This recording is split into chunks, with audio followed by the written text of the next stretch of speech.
The silence in the Kokugikan arena was deafening as Jackie Chan stepped through the entrance tunnel, his sneakers squeaking against the polished concrete floor.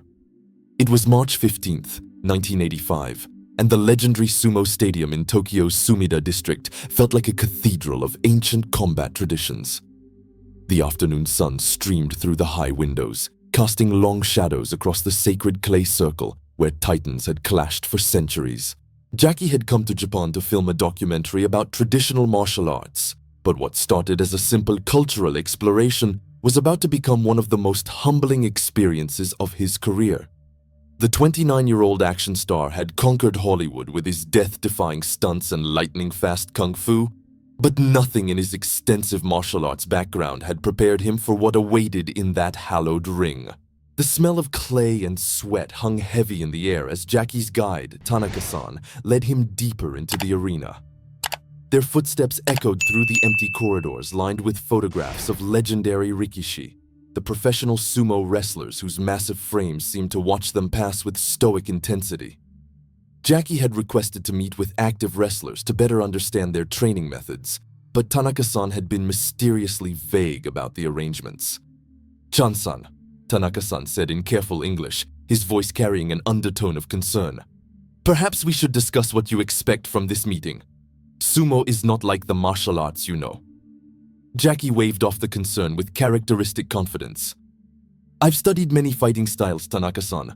I respect all traditions, but I'm curious to see how sumo techniques might work against someone with my speed and agility." He shadowboxed playfully as they walked, his movements fluid and precise. "Maybe I can even teach them something about mobility." What Jackie didn't know was that word of his visit had spread through the sumo community like wildfire.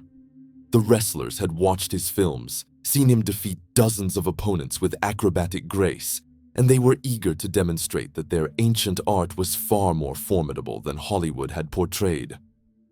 The stage was being set for a collision between two completely different philosophies of combat. As they approached the training area, the sound of flesh slapping against flesh grew louder. The rhythmic impacts echoed through the halls like thunder, punctuated by the sharp exhalations of men pushing their bodies to absolute limits. Jackie felt his pulse quicken, not from fear, but from the anticipation of witnessing authentic traditional training. The training room doors slid open with a whisper, revealing a scene that stopped Jackie in his tracks. 8 massive figures moved through their practice routines with surprising grace, their movements deliberate and powerful. But it was the man in the center who commanded attention. Standing 6 feet 2 inches tall and weighing 420 pounds, Matsumoto Hideki was a mountain of muscle and technique. His top knot was perfectly arranged, his expression serene yet focused as he guided a smaller wrestler through positioning drills. Matsumoto had been competing professionally for 12 years, rising through the ranks to achieve the prestigious Sekiwaki position, just 2 levels below the ultimate Yokozuna Grand Champion rank. His record was formidable, his technique flawless, and his reputation for humbling overconfident opponents was well established throughout Japan. When he learned that Jackie Chan wanted to understand sumo through experience, he had volunteered immediately. "That's him," Tanaka-san whispered, nodding toward the giant. "Matsumoto-san. He specifically requested to meet with you when he heard about your visit." Jackie studied the massive wrestler with professional interest. He had faced large opponents before, but Matsumoto was different. There was an intelligence in his movements, a calculated precision that spoke of decades of refinement. His thick legs moved with surprising speed during practice, and his arms, each easily twice the circumference of Jackie's, demonstrated remarkable coordination. The practice session concluded, and Matsumoto approached them with measured steps. His presence was overwhelming, not just because of his size, but because of the quiet confidence that radiated from him. When he bowed, Jackie could see the intricate patterns of old scars across his shoulders and arms, each one a testament to countless battles in the ring. "Chan-san," Matsumoto said in heavily accented but clear English, "I am honored to meet such a famous martial artist. I have watched your films with great interest." Jackie returned the bow respectfully. "The honor is mine, Matsumoto-san. Your reputation precedes you. I hope to learn about the deeper aspects of sumo today." Matsumoto's eyes sparkled with something that might have been amusement. Learning requires experience, Chan-san. Perhaps you would honor me by stepping into the dohyo. He gestured toward the raised clay ring where sumo matches took place. Nothing serious, of course, just a gentle demonstration of technique. The other wrestlers had gathered around now, their massive forms creating a semicircle of anticipation. Jackie could feel their eyes on him, measuring, evaluating. He had built his career on never backing down from a challenge, and his competitive nature flared to life. I would be honored, Jackie replied, though something in Matsumoto's tone made him slightly uneasy. But I should mention, I'm much smaller than your usual opponents. Maybe we should adjust the intensity accordingly. Matsumoto's expression didn't change, but several of the other wrestlers exchanged glances. Size is not everything in sumo, Chan-san. Technique, balance, timing, these are what matter most. And besides, he paused, his gaze traveling from Jackie's head to his feet. You are not so small. The comment hung in the air like a challenge. Jackie felt his competitive instincts surge.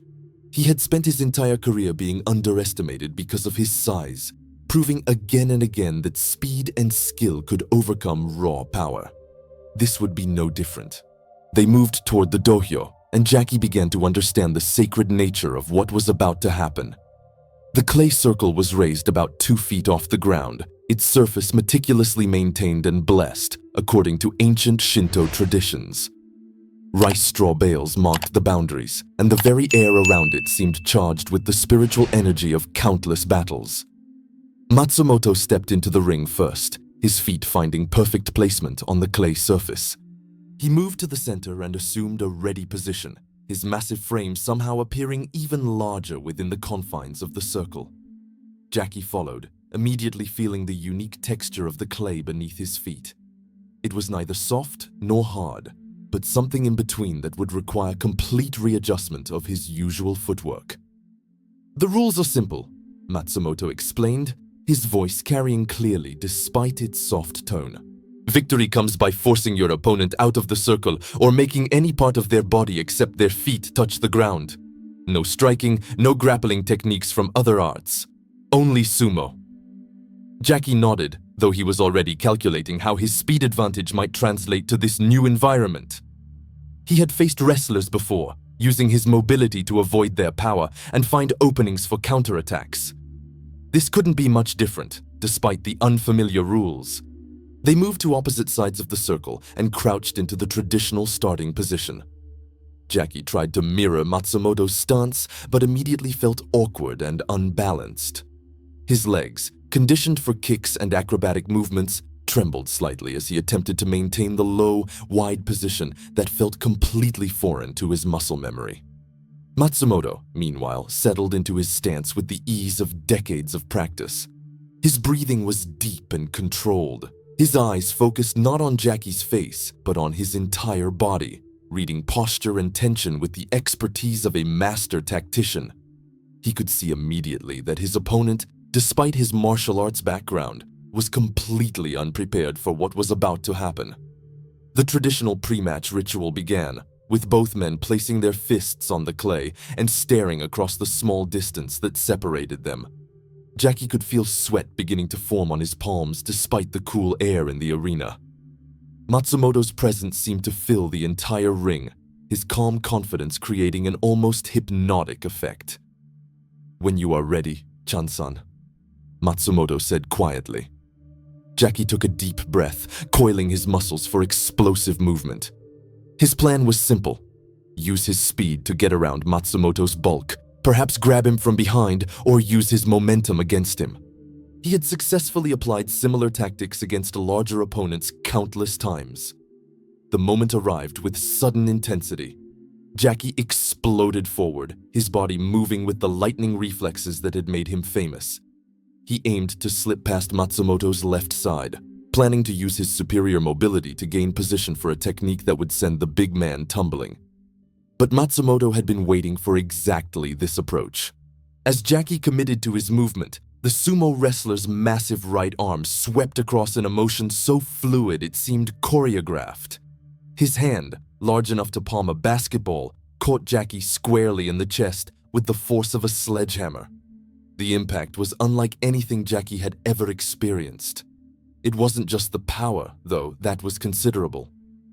It was the technique behind it, the perfect timing that caught him at the exact moment when his forward momentum made him most vulnerable. His feet left the ground as if he had been hit by a truck, his body rotating backward through the air. Time seemed to slow as Jackie realized what was happening. All of his martial arts training, his years of studying balance and leverage, told him he was in serious trouble. He was completely airborne, his body rotating in a way that would make a controlled landing impossible. The clay surface of the dojo rushed up to meet him with alarming speed. The sound of Jackie's body hitting the clay echoed through the arena like a thunderclap. He landed face down with such force that a small cloud of dust rose around him. His arms and legs splayed in a position that spoke of complete and utter defeat. The impact drove the breath from his lungs, leaving him gasping and disoriented as he tried to process what had just happened. Silence filled the arena for several long seconds. The other wrestlers stood frozen, their eyes wide with amazement at the speed and decisiveness of Matsumoto's victory. Even they, who had witnessed his power countless times, were impressed by the clinical efficiency with which he had dispatched the famous action star. Jackie lay motionless for what felt like an eternity, but was actually less than 10 seconds. His mind raced as he tried to understand how he had been so completely outmatched. Every instinct told him to get up immediately, to salvage some dignity from the situation, but his body wasn't responding to his commands. The impact had left him stunned and struggling to coordinate his movements. Matsumoto approached slowly, his expression showing concern rather than triumph. He knelt beside Jackie and placed a gentle hand on his shoulder. "Chan-san, are you injured? Should I call for medical assistance?" The kindness in his voice was somehow more devastating than any trash talk could have been. Jackie managed to roll over onto his back, staring up at the ceiling as he fought to catch his breath. His chest ached where Matsumoto's hand had made contact, and he could already feel the beginnings of what would become an impressive bruise. "I'm okay," Jackie wheezed, though he clearly wasn't. "Just give me a moment." As he lay there, Jackie's mind began to process what had really happened. This wasn't simply a case of being overpowered by a larger opponent. Matsumoto had read his movement perfectly, anticipated his strategy, and countered with devastating precision. The technique had been flawless, a demonstration of skill that went far beyond mere size and strength. Slowly, with Matsumoto's assistance, Jackie managed to sit up. The other wrestlers had gathered around, their faces showing a mixture of respect and concern. None of them were gloating or celebrating. Instead, they seemed to understand that they had just witnessed something significant, a moment of education that transcended simple victory or defeat. "That was," Jackie began, then stopped. He had been about to say, "lucky," but he knew it wasn't true. There had been nothing lucky about Matsumoto's technique. It had been pure skill, the result of years of dedicated training and deep understanding of leverage, timing, and human movement. "That was sumo," Matsumoto said simply. "Not the sumo you see in movies or television, but the real art. The science of using an opponent's force against them, of finding perfect position and timing." He helped Jackie to his feet, his massive hands gentle but firm. "Your martial arts are impressive, Chan-san, but they are designed for a different kind of combat. In the dojo, different rules apply." Jackie stood on shaky legs, his pride bruised far more severely than his body. He looked around at the faces surrounding him, expecting to see mockery or dismissal, but instead found only respect and understanding. These men had all experienced similar moments of humbling, had all learned the hard lessons that came with truly understanding their art. "I need to apologize," Jackie said, his voice stronger now. "I came here with assumptions, with arrogance. I thought my experience in other martial arts would automatically translate to success here." Matsumoto shook his head. "No apology is necessary. You showed courage by stepping into the dojo. Many famous fighters would not have taken that risk." He gestured toward the clay circle where they had just competed. "This ring has a way of teaching truth. It shows us who we really are, strips away pretense and ego. One of the other wrestlers, a veteran named Takeshi, stepped forward. Chan-san, what you experienced today, we have all experienced. The dohyo humbles everyone, even those who become champions. Matsumoto-san himself was thrown many times when he was learning. Jackie looked at Matsumoto with a new respect. How long did it take you to develop that technique? That timing? 15 years to execute it properly, Matsumoto replied without hesitation. And I am still learning. Every day in the ring teaches me something new about balance, about reading opponents, about the infinite complexity of human movement. He paused, studying Jackie's face. Your speed is remarkable, Chan-san, but speed without understanding the terrain is just recklessness. The lesson was sinking in now, penetrating Jackie's consciousness in a way that went beyond simple physical defeat. He had built his career on the belief that adaptability and quick thinking could overcome any challenge, but he was beginning to understand that true mastery required something deeper. It required humility, patience, and respect for traditions that had been refined over centuries. Would you be willing to teach me? Jackie asked suddenly. I mean, really teach me, not just show me techniques, but help me understand the deeper principles. Matsumoto's face broke into a genuine smile for the first time since they had met. Now you are asking the right question, Chan-san. But are you prepared for what real learning requires? It means setting aside everything you think you know about fighting. It means being thrown down again and again until your body learns to move correctly. It means accepting that becoming competent will take years, not days. Jackie considered this seriously. His schedule was packed with film commitments, promotional tours, and training for increasingly dangerous stunts. The idea of dedicating months or years to mastering sumo seemed impossible from a practical standpoint. But something about this experience had shaken him to his core, had revealed gaps in his understanding that he hadn't known existed. I may not be able to commit the time that proper training requires, he said honestly, but I want to understand what I experienced today. I want to learn enough to respect this art properly. Matsumoto nodded approvingly. Honesty is the beginning of wisdom. Very well, we will spend the rest of this afternoon teaching you basic principles. Not so you can become a sumo wrestler, but so you can understand what real mastery looks like. The next 3 hours were unlike any training Jackie had ever experienced. Instead of learning flashy techniques or practicing elaborate combinations, he found himself focusing on the most basic elements of movement and positioning. Matsumoto and the other wrestlers took turns showing him how to stand, how to move his feet, how to maintain balance while under pressure. Every lesson revealed new layers of complexity. What looked simple from the outside, the basic sumo stance, required precise coordination of dozens of muscle groups. The footwork that allowed wrestlers to generate explosive power was based on principles of physics and anatomy that Jackie had never considered. Even breathing, something he thought he had mastered through years of martial arts training, took on new dimensions when applied to sumo techniques. You see now why size alone means nothing, Takeshi explained as he demonstrated proper hand placement. A smaller man who understands leverage can defeat a larger man who relies only on strength. But both must understand the principles. Without that understanding, size and strength are just wasted energy. Jackie practiced the basic movements repeatedly, his body gradually beginning to adapt to the unfamiliar demands. His legs burned from maintaining the low stances, his back ached from the constant forward lean, and his hands were raw from gripping the rough fabric of practice mawashi belts. But with each repetition, he began to feel glimpses of the power and stability that made sumo so effective. As the afternoon wore on, Jackie found himself developing a deep appreciation for the mental aspects of sumo training. The wrestlers didn't just practice techniques, they studied their opponents, analyzing movement patterns and psychological tendencies with the intensity of chess masters.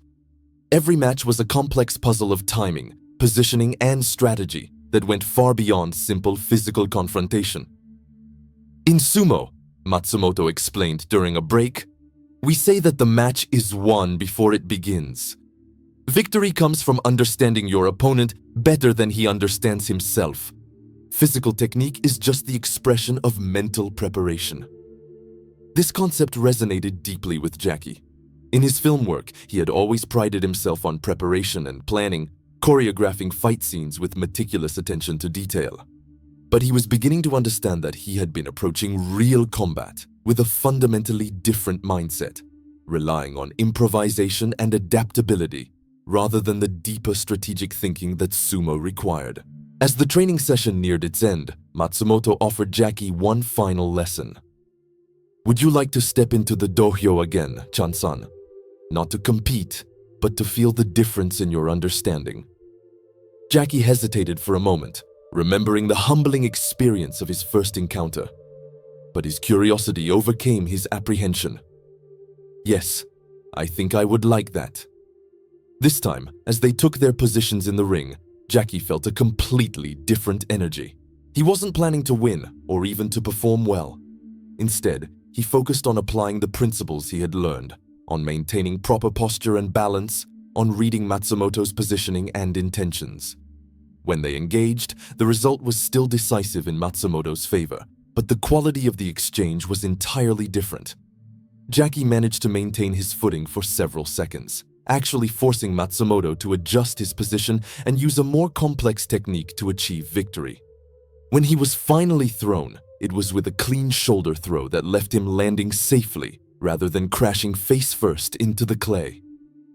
"Much better," Matsumoto said as he helped Jackie to his feet. "You begin to understand. Your body is learning to listen to what the ring teaches." Jackie dusted himself off, surprised to find that he felt energized rather than defeated. The improvement, though small, represented something significant. He had begun to grasp the fundamental principles that made sumo effective, had started to develop the kind of deep understanding that could only come through direct experience. As they prepared to leave the training area, Tanaka-san approached with the expression of amazement.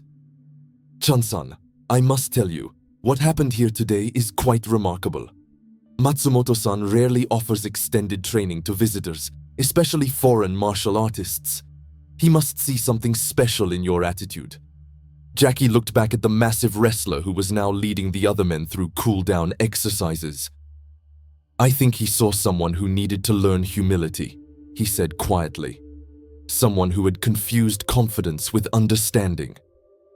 The sun was setting as they walked back through the corridors of the Kokugikan arena, casting long shadows that seemed to emphasize the weight of the day's lessons. Jackie's body ached in places he hadn't known existed, and his ego bore bruises that would take much longer to heal than any physical injury.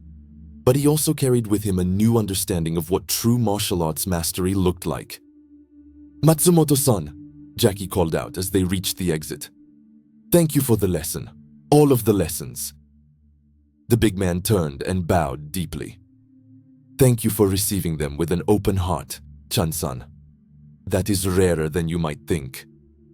As Jackie left the arena and stepped into the bustling streets of Tokyo, he found himself seeing the world differently. The elderly man sweeping the sidewalk outside a noodle shop moved with a precision and economy of motion that spoke of decades of practice. The young businessman hurrying past carried himself with a tension that would make him vulnerable in any kind of physical confrontation. Everything seemed to contain lessons about balance, positioning, and the subtle dynamics of human movement. The experience had fundamentally changed Jackie's understanding of martial arts and, more importantly, of himself. He had built his career on the premise that he could adapt to any challenge, that his combination of speed, skill, and determination could overcome any obstacle. But Matsumoto had shown him the limitations of that approach, had demonstrated that true mastery required something deeper than natural ability and hard work. In the weeks that followed, Jackie found himself incorporating elements of what he had learned into his film work and personal training. He paid more attention to balance and positioning, studied the way his stunt coordinators planned sequences with mathematical precision. He began to understand that his greatest strength as a performer wasn't just his physical abilities, but his willingness to learn from every experience, even the humbling ones. The story of his encounter with Matsumoto became a favorite anecdote in interviews, but Jackie always told it with respect rather than humor. He spoke of the sumo wrestler not as an opponent who had defeated him, but as a teacher who had opened his eyes to new possibilities. The 10 seconds he spent face down on the clay had taught him more about martial arts than years of successful film fights. Years later, when young martial artists would ask Jackie for advice about developing their skills, he would often tell them about that afternoon in Tokyo. Real strength, he would say, comes from understanding your weaknesses. Real confidence comes from respecting what you don't know. And real mastery comes from being willing to be a beginner again, no matter how much you think you've already learned. The lesson of the dohyo had become a cornerstone of Jackie's philosophy, a reminder that growth requires humility and that the most valuable teachers often come in unexpected forms. Matsumoto Hideki, the mountain of a man who had dismissed him as not so small and then proceeded to demonstrate the vast difference between size and understanding, had given him a gift that would influence the rest of his career.